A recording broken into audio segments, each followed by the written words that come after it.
मेरे दो गेस्ट हैं और दोनों से मेरे अलग अलग सवाल इसलिए हैं क्योंकि दोनों का पर्सपेक्टिव एक पूरे सिचुएशन को न्यूट्रलाइज कर रहा है। सीधे मैं चलूंगा सिन्हा सर के पास। सिन्हा सर, लैंडस्केप, आप तो वॉर गेम्स डिजाइन कर चुके हैं, आप करगिल के वॉर हीरो भी हैं सर। लैंडस्केप बहुत इंपॉर्टेंट है, दुनिया इतिहास गवाह है, ईरान का लैंडस्केप बहुत बड़ा है। एक रात में आप खत्म नहीं कर सकते हैं। एक रात आपने हमला कर दिया, फिर अगली सुबह क्या होगा? मेरा सवाल यह है सर।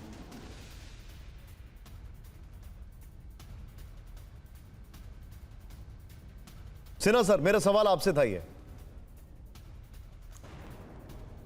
आपके लास्ट सवाल नहीं, मेरा सवाल यह था सर, आपने वॉर गेम्स डिजाइन किए हैं, आपने वॉर गेम्स डिजाइन किए हैं, एक रात में आप ईरान को खत्म नहीं कर सकते हैं।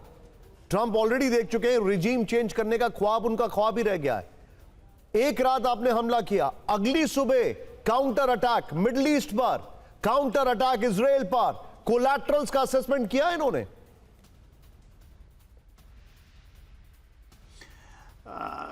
देखिए, ये तो 39 डेज से देख ही रहे हैं। इनका जो असेसमेंट था मेरे ख्याल से बहुत फ्लिम्जी ग्राउंड पे था, और उन्होंने देखा रिटेलिएशन इतना तगड़ा है कि इस खास करके आप छोड़ दीजिए मिडिल ईस्ट में, आप इजराइल को ले लीजिए। इजराइल के डमोना में, बीर सवा के अंदर में केमिकल प्लांट में है, वहाँ कह रहे थे कि उन्होंने बहुत बार ट्राई किया, और वहाँ पर दुनिया की सबसे ज़्यादा एडी सिस्टम यदि कहीं है तो डोनोवान लगी हुई है, उसको ब्रेक कर रहे हैं।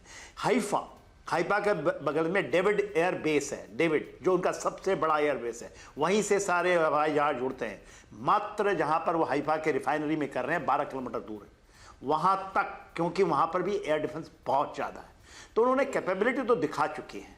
और देखिए, जो आपका सवाल है, आप एक दिन में आप सालों साल करेंगे तो ख़त्म नहीं कर सकते ईरान को, जब तक उनका विल पावर जिंदा है।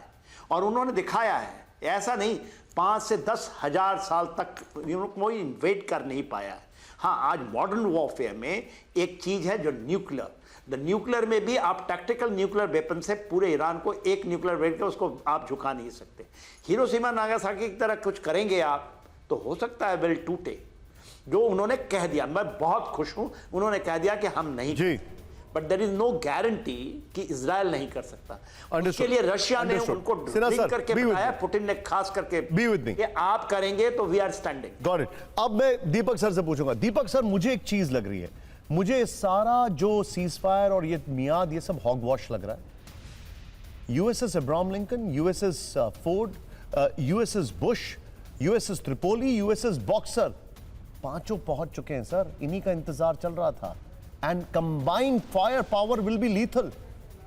अब मैं इसमें I'll add something सर, जो मेरे ग्रुप ने बताया है, whether you accept or not, या कोई उससे सहमत है या नहीं, मुझे ये बताया गया था कि 2003 के बाद जब इराक के अगेंस्ट एयरलिफ्ट हुआ था, एयरक्राफ्ट जो आए थे, जो पूरा flotilla, the air equivalent of the flotilla उड़ा था, उसके बाद ये पहली बार है कि इतने सारे जहाज आए हैं। इसमें से ट्रांसपोर्ट प्लेन्स भी थे, मीडिया रिफ्यूलिंग हो रही थी, और लड़ाकू विमान जो यूरोप की टेरिटरी के ऊपर उड़ रहे थे। अरे ये नौटंकी करते हैं फ्रांस और जर्मनी और इंग्लैंड और इटली, हम अपनी एयर स्पेस से नहीं जाने देंगे अमेरिकन विमानों को।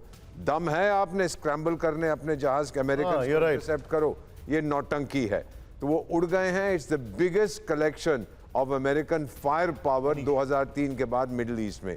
तो अगर इतने सारे जहाज आए हैं सर, वो छोले खाने के लिए नहीं आए हैं, वो ठोकते जाएंगे बराबर। एंड नाउ ये जो डिस्ट्रॉय कर रहे हैं ट्रांसपोर्टेशन सिस्टम, ताकि जो रेवोल्यूशनरी गार्ड्स हैं वो एक जगह से दूसरी जगह ना जा पाएं। दूसरा वो डिस्ट्रॉय कर रहे हैं उसके इंडस्ट्रियल इंफ्रास्ट्रक्चर जो भी है, ध्वस्त कर देंगे उसको।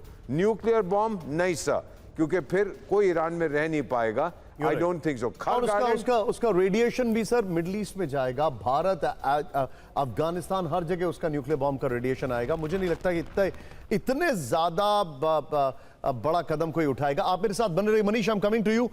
मैं वहां से एक पल्स आपसे जानना चाहूंगा। Please be with me Manish, if it is safe. युद्ध की कुछ और जरूरी ग्लोबल फिक्र से पहले 39वें दिन की वॉर रिपोर्ट, इजराइल से लेकर इराक तक ईरान के हमले पहले की तरह आज भी जारी रहे।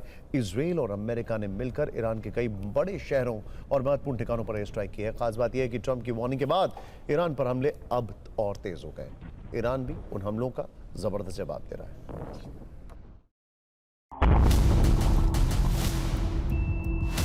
ईरान ने इजराइल पर एक बार फिर क्लस्टर वॉरहेड से लैस मिसाइलों से अटैक किया। तेल अवीव में बीच सड़क पर क्लस्टर बम फटा।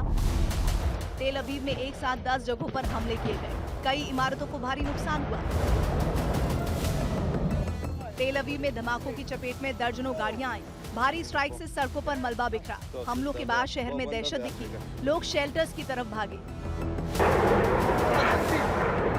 तेल अवीव के अलावा इलाक में मिसाइल अटैक हुए, जिसे डिफेंस सिस्टम ने मार गिराया।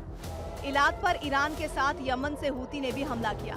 इलाद एक पोर्ट सिटी है, जिस पर हूती का ड्रोन अटैक देखने को मिला। ड्रोन को रोकने में आईडीएफ का इंटरसेप्टर सफल रहा।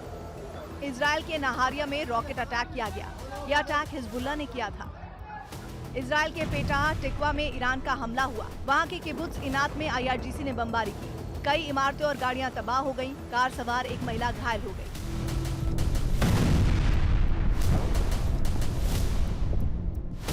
इजराइल के अलावा ईरान ने खाड़ी के सबसे बड़े पेट्रोकेमिकल प्लांट पर हमला किया। साबिक नाम का ये पेट्रोकेमिकल प्लांट सऊदी अरब में है, जहां ईरानी बैलिस्टिक मिसाइल से बड़ा धमाका हुआ। प्लांट में भीषण आग लगी।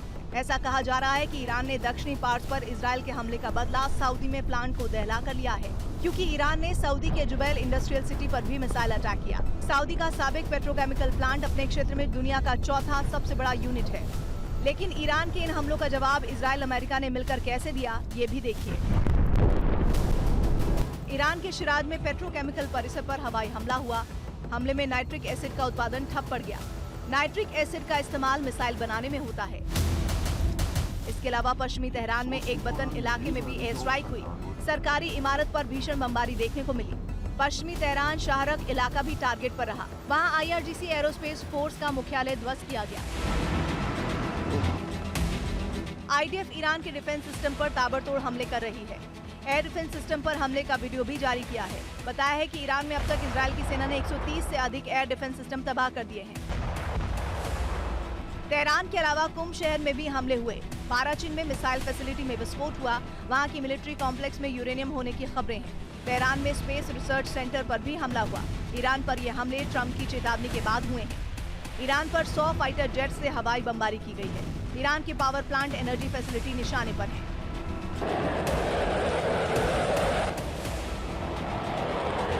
वहीं ईरान के कई एयरपोर्ट्स पर भी एक साथ हमले हुए। सेंट्रल ईरान में काशान एयरपोर्ट पर धमाका हुआ। होर्माबाद एयरपोर्ट पर भी अटैक की खबरें हैं। उर्मिया और खोई में भी एयरपोर्ट निशाने पर रहे। बुशहर एयरबेस पर इजराइल का बड़ा हमला हुआ। पेट्रोकेमिकल्स फैसिलिटी को हिट किया गया। हर जगह ईरानी एयरफोर्स के विमान हेलीकॉप्टर तबाह करने का दावा है। इजराइल ने ईरान के साथ साथ हिजबुल्लाह के 300 से ज्यादा ठिकाने तबाह किए। सबसे ज्यादा विनाश दक्षिण लेबनान में हुआ। वहां इमारतें और हथियारों के गोदाम तबाह हुए। 10 से ज्यादा भूमिगत सुरंगें ध्वस्त की। हिजबुल्लाह के ठिकानों पर 500 पाउंड का बम गिराया। दावा है कि घर में छिपे हिजबुल्लाह के सभी लड़ाके मारे गए।